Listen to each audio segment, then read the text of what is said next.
சொன்னால் பயந்து கொள்ளுங்கள், எதிரிகள் எல்லாம் உங்களுக்கு எதாவது ஒன்று சேர்ந்துட்டாங்கன்னு சொன்னால் அவங்க சொல்லுவாங்க ஹஸ்புனல்லாஹ், அல்லாஹ் ஒருவன் போதுமானவன் சொல்லி.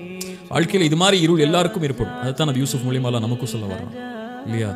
ஆனால் இங்கே என்ன பிரச்சனைனா, நம்ம நபிமார்களுக்கும் நமக்குள்ள வித்தியாசம் என்னன்னா, நம்ம கஷ்டம் வரும்போதும் சிரமம் வரும்போது மட்டும்தான் அல்லாஹ் என்னோட இருக்கிறான்னு நம்ம நினைக்கிறோம்.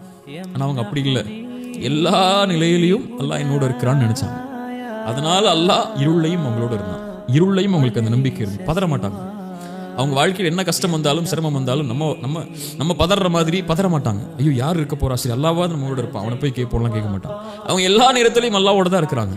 அதனால அவங்களுக்கு தெரியும் இந்த கஷ்டத்திலையும் அல்லாஹ் என்னோட தான் இருப்பாங்க. ஸல்லல்லாஹு அலைஹி வஸல்லம் சொன்னாங்க, மகிழ்ச்சியான நேரத்தில் அல்லாஹ்வை உங்களோட வைத்துக் கொள்ளுங்கள், அல்லாஹ் சிரமமான நேரத்தில் உங்களோட இருப்பான் இல்லையா?